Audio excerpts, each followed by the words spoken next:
ഞാൻ താലി കെട്ടുന്നു, അതുപോലെ പറ്റില്ല വേണ്ട ടെന്നീസ് പറ്റില്ല എന്ന് പറഞ്ഞുകൊണ്ടിരുന്ന മഞ്ജു വാര്യർ ഒറ്റ സീന് കൊണ്ട്, അല്ലെങ്കിൽ അടുത്ത സീൻ എന്ന് പറയുന്നത് ഇവരെല്ലാരും സെറ്റായി ഭാര്യ ഭർത്താവായി നിൽക്കുന്ന ഒരു സീനാണ്. ഞാൻ ഇങ്ങനെ വിചാരിച്ചു, പെട്ടെന്ന് എത്ര പെട്ടെന്നാണ് ഇങ്ങനെ മാറിയത് എന്നിങ്ങനെ ഞാൻ വിചാരിച്ചു.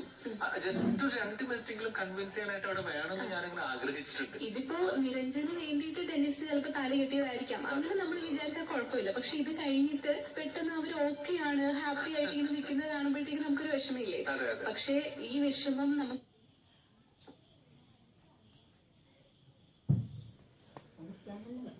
ഉണ്ടാകുമെന്ന് അറിഞ്ഞിട്ടാണ് ഇവർ ആദ്യം കൺവിൻസിംഗ് ആയിട്ടുള്ള കുറച്ച് ഭാഗങ്ങൾ ഷൂട്ട് ചെയ്ത് ആദ്യത്തെ ഷോയിൽ അത് ഉൾപ്പെടുത്തി ഇറക്കിയിരുന്നു. പക്ഷെ അതിന്റെ ആവശ്യമില്ല, അത് കുറച്ച് ലെങ്തി ആയി പോകുന്നു.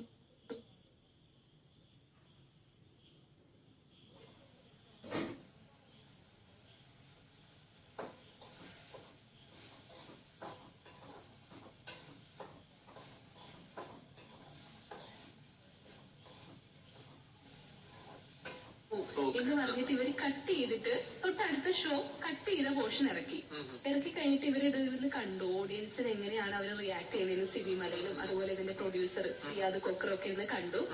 അപ്പോ പിന്നെ ഈ പ്രൊഡ്യൂസർ പറഞ്ഞു, ഇങ്ങനെ ചെയ്താലും മതി സിബി, ആൾക്കാർക്ക്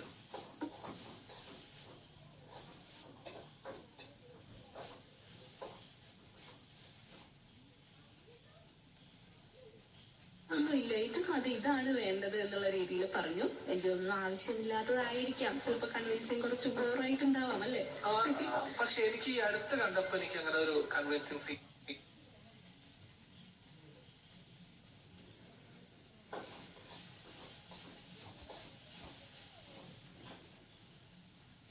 അവര് പോയത്. ഞാൻ താലി കെട്ടുന്നു, അതുപോലെ പറ്റില്ല വേണ്ട ടെന്നീസ് പറ്റില്ല എന്ന് പറഞ്ഞുകൊണ്ടിരുന്ന മഞ്ജു വാര്യർ